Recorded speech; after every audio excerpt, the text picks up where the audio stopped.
کیا لگتا ہے کہ آج پاکستان تحریک انصاف کے لیے دن بہتر تھا یا برا تھا؟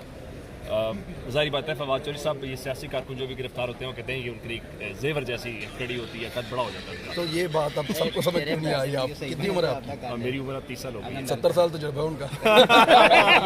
اچھا چلے یہ بتائیں کہ کہیں یہ ٹریلر تو نہیں تھا، ریہرسل تو نہیں تھی کسی بڑی گرفتاری کی؟ تو کر لیں. دیکھیں پاکستان کے اندر بہت سارے مذاق ہوئے ہیں، ہم نے ہوتے ہوئے دیکھے ہیں، مزید کر کے دیکھیں. اس سے پہلے پاکستان کے طاقتور حلقوں نے جو تجربات کیے ہیں ماضی میں تو کامیاب ہوتے رہے. ماضی قریب میں ابھی جو ہم نے دیکھے ان میں لوگوں کے گلے شکووں میں اضافہ ہوا ہے. ٹھیک. اور ایک خلیج پیدا ہوئی ہے اداروں میں اور پبلک کے اندر بدقسمتی سے، اور یہ نفرت کا بیج بویا گیا ہے. تو مجھے نہیں لگتا کہ اسیسمنٹ اس دفعہ ٹھیک کی جا رہی ہے. وہی لوگ اسیسمنٹ کر رہے ہیں جنہوں نے پہلے کی تھی. پہلے ان کی اسیسمنٹ الٹی پڑ گئی تھی، بلکہ کچھ لوگوں نے یہ کہا بھی تھا کہ مس کیلکولیشن ہو گئی اور اسیسمنٹ ہماری ٹھیک نہیں ہو سکی. مبینہ طور پہ کچھ لوگوں کی یہ باتیں باہر نکلی تھی. تو اب یہ اسیسمنٹ کیسے ٹھیک ہے غلط ہے اس کا فیصلہ تو وقت کرے گا. لیکن گرفتاریاں جو ہیں وہ پولیٹیکل پارٹیز کو کمزور نہیں کرتی. ہاں گرفتاری اگر کسی کی کرپشن پہ ہو رہی ہے، کسی کی منی لانڈرنگ پہ ہو رہی ہے، کسی کی گرفتاری اگر ملک کے اندر لوٹ مار کرنے پہ ہو رہی ہے اور پیسہ برآمد ہو رہا ہے تو پھر تو اس کو بہت اپریشیٹ کیا جانا چاہیے اور اس آدمی کو پولیٹیکل ڈینٹ بھی پڑتا ہے. ہم نے یہ دیکھا ہے کہ جو بندہ بھی کرپشن میں گرفتار ہوتا ہے اس کا پولیٹیکل ڈینٹ اس کے ساتھ ہوتا ہے. ٹھیک.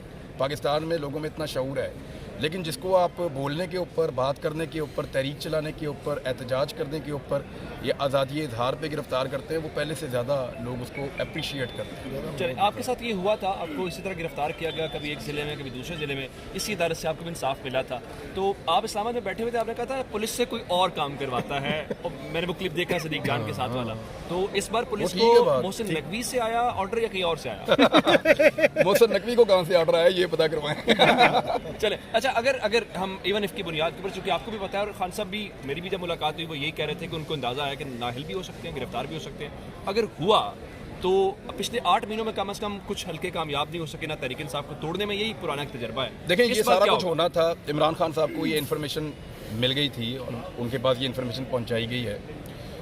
اسی سورس سے مجھے بھی پتہ چلا ہے کہ نواز شریف صاحب سے بہت طاقتور لوگوں نے وعدہ کیا ہے کہ عمران خان کو نااہل بھی کریں گے، گرفتار بھی کریں گے، اور یہ وعدہ پورا کرنے کا وقت تھا. ٹائم لائن ساری خراب ہو گئی ہے کیونکہ اس ساری کارروائی کے اندر دونوں اسمبلیوں کی تحلیل شامل نہیں تھی. آؤٹ آف سلیبس اب آؤٹ آف سلیبس کوسچن آ گیا. وہ ٹائم لائن خراب ہو گئی ہے، اس کو ری اسیس کرنا پڑے گا، اس کو دوبارہ سے پلان کرنا پڑے گا نئے سرے سے، اور ری ڈو کرنا پڑے گا. ساری چیزوں کو دوبارہ سے الائن کرنی پڑے گی پوری فارمیشن. اب وہ کیسے کرتے ہیں یہ دیکھ لیتے ہیں. ہم بھی یہاں پہ دیکھ رہے ہیں، اس ساری چیزوں کو وٹنس کر رہے ہیں اور ان ساری چیزوں کو رپورٹ کر رہے ہیں. آپ لوگ بھی کر رہے ہیں. کافی انٹرسٹنگ لگتا ہے. صرف ایک اور سوال، جب پاکستان میں کوئی خاص ایک تبدیلی ہوتی ہے نا، اقتدار کے شہر میں خاص تبدیلی جب ہوتی ہے، لوگ کہتے ہیں بہت کچھ بدل جائے گا. ماضی قریب میں ہی تبدیلی ہوئی، آپ کو لگتا ہے اس سے کچھ فرق پڑا ہے؟ یہ جو نگران حکومت بنی اس کے حوالے سے آپ کہہ رہے ہیں؟ نہیں، کوئی بڑی تبدیلی اس سے پہلے؟ اچھا آرمی چیف جو تبدیل ہوئے ہیں اس سے آپ کہہ رہے ہیں؟ جی جی. دیکھیں اس سے بڑی لوگوں نے امیدیں لگائی ہوئی ہیں کہ شاید اسٹیبلشمنٹ کی سوچ بدلے گی، اور میں نہیں چاہتا کہ لوگوں کی امیدیں ٹوٹیں. میری دعا ہے کہ لوگوں کی امیدیں جو ہیں وہ یعنی اسٹیبلشمنٹ پاکستان کے اندر جس گندے اور گھنونے کھیل کا حصہ رہی ہے، میں دعا کرتا ہوں کہ آئندہ نہ رہے اور وہ اس سے باہر نکالیں اپنے آپ کو. یہ پاکستان کے لیے بھی بہتر ہے، پاکستان کے لوگوں کے لیے بھی بہتر ہے. صاف بات یہ ہے. نہیں، میں موجودہ اسٹیٹس کو نکلتے ہوئے نظر آ رہے ہیں. نکلنا چاہیے اور اس کے علاوہ حل کوئی نہیں ہے.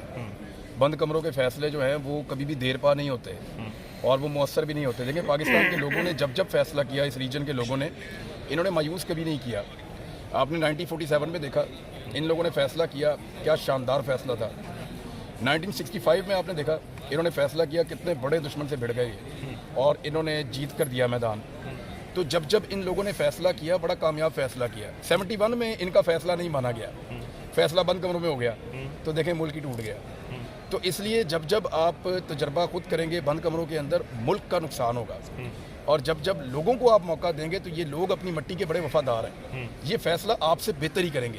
جو بھی فیصلہ کرتے ہیں بند کمروں میں، ان سے بہتر پاکستان کے لوگ فیصلہ کریں گے. ان سے بڑی امید ہے اور یہ اپنی مٹی کے وفادار بھی ہیں اور پھر یہ فیصلہ کرنے کے بعد اس کے اوپر پہرا بھی دیتے ہیں. ٹھیک ہے، اب فیصلے کی بات ہے. آخری سوال جاتے ہیں، الیکشن دیکھ رہے ہیں کہ نہیں دیکھ رہے؟ الیکشن آئینی طور پہ تو ہونا چاہیے اور ہوگا.